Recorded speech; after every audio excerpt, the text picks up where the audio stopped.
Hello guys, welcome back to my channel the programming path. तो आज हम इस वीडियो में कुछ प्रैक्टिस क्वेश्चंस को सॉल्व करेंगे।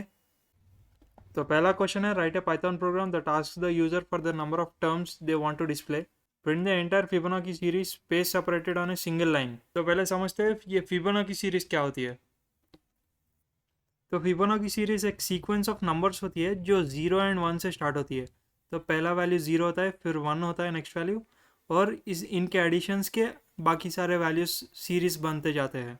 ओके, तो 0 + 1 1 होता है नेक्स्ट वैल्यू, फिर 1 + 1 2, फिर 1 + 2 3, फिर 2 + 3 5, फिर 3 + 5 8। तो इन सीरीज को फिबोनाची सीरीज कहते हैं। ओके, तो इसी सीरीज को प्रिंट करने के लिए हमें कोड लिखना है। तो यहाँ पर हमें यूज़र से नंबर लेना है कि कितने टर्म्स प्रिंट करने हैं, और उसके बाद सिंगल लाइन में स्पेस सेपरेटेड हमें सीरीज को प्रिंट कर देना है। सॉल्यूशन को देखने से पहले वीडियो को पॉज करके खुद से ट्राई करना। ओके, तो पहले हम यूज़र से इनपुट लेंगे, equal to int of input enter number of terms to display. उसके बाद हम ए और बी में वैल्यूज स्टोर कर लेंगे, ए कामा बी इक्वल टू 0, 1। तो सीरीज़ 0 और 1 से स्टार्ट होती है, तो हम ए और बी में, ए में 0 और बी में 1 वैल्यूज ऑलरेडी स्टोर कर रहे हैं। तो अब हम फॉर लूप को यूज़ करके बाकी के वैल्यूज़ को भी प्रिंट करेंगे। तो अब n तक, तो पहले यहाँ पर प्रिंट ए, तो ए में जो भी वैल्यूज स्टोर होते रहेंगे उन्हें हम प्रिंट करते रहेंगे। और क्वेश्चन में कहा था कि स्पेस सेपरेटेड प्रिंट करना है, इसीलिए हम एंड पैरामीटर को यूज़ करेंगे, फिर कोट्स के अंदर एक स्पेस दे देंगे। ओके, तो ये क्या करेगा, हर प्रिंट स्टेटमेंट एक स्पेस से एंड होगा। ओके, उसके बाद हम वैल्यूज़ को आगे बढ़ेंगे, स्वैप करेंगे वैल्यूज़ को। तो ए कामा बी इक्वल टू, ए के अंदर बी का वैल्यू आएगा, फिर बी के अंदर ए प्लस बी का वैल्यू। तो यहाँ पर क्या हो रहा है, इनिशियली ए और बी में 0 और 1 है, ए में 0 है, बी में 1 है। उसके बाद हम ए को मतलब 0 को प्रिंट कर देंगे, फिर क्या होगा, ये वैल्यूज़ आगे बढ़ेंगे। तो फिबोनाची क्या, ये वैल्यूज़ को ऐड करके हमें प्रिंट करना है ना। तो अब ए में बी का वैल्यू मतलब ए में 1 आ जाएगा, ए में 1 आ जाएगा, और बी में ए प्लस बी मतलब 0 + 1 1 सीक्वेंस का नेक्स्ट वैल्यू इसमें आ जाएगा, तो बी में स्टोर हो जाएगा। फिर लूप में हम इस ए को मतलब 1 को प्रिंट कर देंगे। इस तरह से ये वैल्यूज अपडेट होते रहेंगे, और जितने टर्म्स हमने यूज़र से इनपुट लिए हैं उतने टर्म्स का सीरीज प्रिंट हो जाएगा।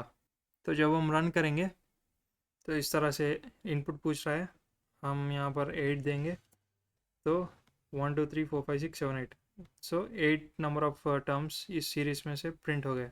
तो ये देखिए, 0 + 1 1, 1 + 1 2, 1 + 2 3, 2 + 3 5, 3 + 5 8, 5 + 8 13। इस तरह से ये फिबोनाची सीरीज़ होती है।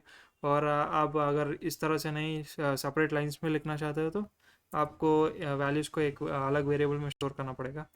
तो सी में आप ए प्लस बी को स्टोर कर सकते हो, उसके बाद ए में आप बी स्टोर कर सकते हो। ओके, फिर बी में सी को स्टोर कर सकते हो। इस तरह से वैल्यूज स्वैप होंगे और रिजल्ट सेम ही आएगा। ओके, तो एंटर, इस तरह से। तो अगला क्वेश्चन देखते हैं, write a Python program that prompts the user to input a non negative integer, calculate the factorial of this number using a recursive function only. The program must display the final calculated factorial value to the user and show an error message if a negative number is entered. तो इस programme में आपको user से input लेना है, एक integer value को input लेना है, उसके बाद उस वैल्यू का फैक्टोरियल फाइंड करना है रिकर्सिव फंक्शन को यूज़ करके। ओके, तो पिछले वीडियो में हमने रिकर्शन के बारे में पढ़ा था, तो उसी को हमें यहाँ पर अप्लाई करना है। तो फैक्टोरियल के बारे में हमने ऑलरेडी परमुटेशंस एंड कॉम्बिनेशंस के चैप्टर्स में पढ़ा है। जैसे अगर आपको 5 फैक्टोरियल फाइंड करना है तो तब क्या करना पड़ेगा, 5 × 4 इंटू मतलब 5 से लेकर 1 तक आपको पूरे वैल्यूज़ को मल्टीप्लाई करना है। 5 × 4 × 3 × 2 × 1 क्या आएगा, 120 आएगा अगर मल्टीप्लाई करेंगे तो। ओके, तो उसी प्रोडक्ट को हमें प्रिंट करना है, तो उसी को फैक्टोरियल कहते हैं। तो क्वेश्चन के हिसाब से पहले हमें यूज़र से इनपुट लेना है, n equal to int of input of enter a non negative number. Okay, उसके बाद इफ एल्स कंडीशंस को यूज़ करेंगे। अगर वो नंबर लेस देन ज़ीरो मतलब नेगेटिव नंबर है तो हम एक मैसेज प्रिंट कर देंगे, error negative numbers are not allowed. Okay, उसके बाद अगर वो नेगेटिव नंबर नहीं है तो हम फैक्टोरियल परफॉर्म करेंगे। तो फैक्टोरियल के एक फंक्शन लिखेंगे, तो उस फंक्शन को कॉल करेंगे। फंक्शन का नाम होगा फैक्टोरियल। ओके, जिसमें हम अपना n पास करेंगे। इसके बाद हम फंक्शन बनाएंगे फैक्टोरियल का function, def factorial of n। Okay, तो इसमें अपना फैक्टोरियल का लॉजिक लिखेंगे और रिकर्शन को यूज़ करना है इस क्वेश्चन के लिए। तो जो भी हमने नंबर यहाँ से पास किया है वो इस फंक्शन में पैरामीटर के जैसे आएगा, और हम यहाँ पर चेक करेंगे अगर वो नंबर इक्वल टू ज़ीरो या फिर 1 है तो हम 1 को रिटर्न कर देंगे। ओके, क्योंकि 0 का फैक्टोरियल भी 1 होता है और 1 का फैक्टोरियल भी 1 होता है। तो ये कंडीशन अपना रिकर्शन के लिए बेस केस बन जाएगा। ओके, तो उसके बाद अपना रिकर्सिव केस लिखेंगे। तो रिकर्सिव केस में होगा return n into factorial of n-1। तो यहाँ पर हम क्या कर रहे हैं, फैक्टोरियल मतलब हम उस नंबर से लेकर 1 तक मल्टीप्लाई करते हैं। तो यहाँ पर अगर 5 से स्टार्ट होगा तो 5 फिर फैक्टोरियल ऑफ 4, तो ये फैक्टोरियल ऑफ 4 के साथ भी सेम थिंग होगा। तो ये अपना रिकर्सिव केस होगा। तो अगर हम यहाँ से इनपुट देंगे 5 तो ये वाला कंडीशन चेक होगा अगर वो नंबर नेगेटिव है या नहीं, और ये नंबर नेगेटिव नहीं है तो यहाँ पर एल्स कंडीशन में जाएगा और फैक्टोरियल फंक्शन में वो 5 को भेज देगा। तो यहाँ से 5 अंदर आएगा और ये कंडीशंस चेक होंगे। अगर ये वो नंबर 0 और 1 है तो 1 रिटर्न कर देगा, वरना ये वाला स्टेटमेंट एग्जीक्यूट होगा। तो यहाँ पर 5 रहेगा into factorial of 4। Okay, n-1 मतलब 4। तो यहाँ से फिर से इसी फंक्शन को कॉल होगा, इस बार n में 4 होगा। फिर ये कंडीशन चेक होगा तो ये कंडीशन फॉल्स हो जाएगा 4 के लिए। फिर से यहाँ पर आएगा मतलब 4 इंटू फैक्टोरियल ऑफ 3। फिर से 3 के लिए चेक होगा, फिर 3 इंटू फैक्टोरियल ऑफ 2। फिर 2 के लिए फिर 2 इंटू फैक्टोरियल ऑफ 1। ओके, तो यहाँ पर फैक्टोरियल ऑफ 1 आया तो फिर से यहाँ पर 1 पास होगा। तो यहाँ पर 1 के लिए कंडीशन रिटर्न 1 हो जाएगा। ओके, रिटर्न 1 होने पर 2 इंटू फैक्टोरियल ऑफ 1 था तो 2 इंटू 1 हो जाएगा, क्योंकि फैक्टोरियल ऑफ 1 ने रिटर्न 1 किया। तो यहाँ पर 2 इंटू 1 हो जाएगा 2, और ये 2 फैक्टोरियल ऑफ 2 का रिटर्न स्टेटमेंट है, मतलब 3 इंटू 2 मतलब 6 हो जाएगा। और ये 6 फैक्टोरियल ऑफ 3 का रिटर्न स्टेटमेंट है, तो 4 इंटू 6 ये 24 हो जाएगा। ये 24 फैक्टोरियल ऑफ 4 का रिटर्न स्टेटमेंट है।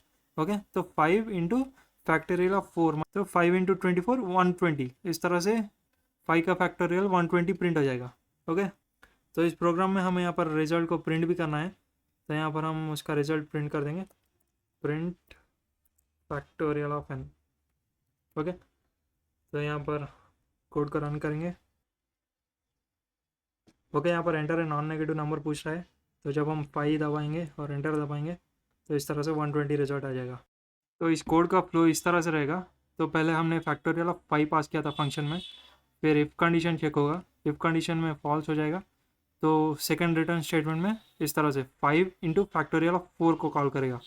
ओके, तो उसके बाद फैक्टोरियल ऑफ 4 में भी फिर से इफ़ कंडीशन चेक होगा और वो फॉल्स हो जाएगा। फिर सेकंड रिटर्न स्टेटमेंट में 4 वैसे ही रहेगा इंटू फैक्टोरियल ऑफ 3 को कॉल करेगा। फिर फैक्टोरियल ऑफ 3 में इफ़ कंडीशन चेक होगा, फिर उसके बाद रिटर्न में 3 इंटू फैक्टोरियल ऑफ 2। जब तक बेस केस मीट नहीं हो जाता तब तक ये चलता रहेगा। हमारा बेस केस क्या था, 0 और 1 हो तो रिटर्न 1 कर देना। तो इस तरह से फैक्टोरियल ऑफ 2 में 2 इंटू फैक्टोरियल ऑफ 1 रहेगा, और जब फैक्टोरियल ऑफ 1 कॉल होगा तो तब रिटर्न 1 हो जाएगा। तो ये 1 इस फैक्टोरियल ऑफ 1 को रिटर्न हो जाएगा, तो 2 इंटू 1 2, तो इस फैक्टोरियल ऑफ 2 को ये 2 रिटर्न हो जाएगा। फिर 3 इंटू 2 6, तो ये 6 फैक्टोरियल ऑफ 3 को रिटर्न हो जाएगा। फिर 4 इंटू 6 24, तो ये 24 फैक्टोरियल ऑफ 4 को रिटर्न हो जाएगा। और 5 इंटू 24 120, तो ये 120 फाइनली फैक्टोरियल ऑफ 5 को रिटर्न हो जाएगा और यही हमारा फाइनल रिजल्ट रहेगा। इसी तरह से बाकी के नंबर्स के लिए भी चेक कर सकते हैं। 4 दबाएंगे तो 24, ओके। जब 3 दबाएंगे तो 6, अगर 2 दबाएंगे तो 2, और 1 दबाएंगे तो 1, और 6 दबाएंगे तो 720, मतलब 6 इंटू 5 का फैक्टोरियल, मतलब 6 इंटू 120 720। इस तरह से ये फैक्टोरियल प्रोग्राम करेक्टली काम कर रहा है। तो रिकर्शन स्टार्टिंग में इतना आसान नहीं लगेगा, ये प्रैक्टिस के साथ समझ में आता रहेगा। ओके, तो पाइथन को स्टेप बाय स्टेप सीखने के लिए चैनल को सब्सक्राइब जरूर करना। Thanks for watching.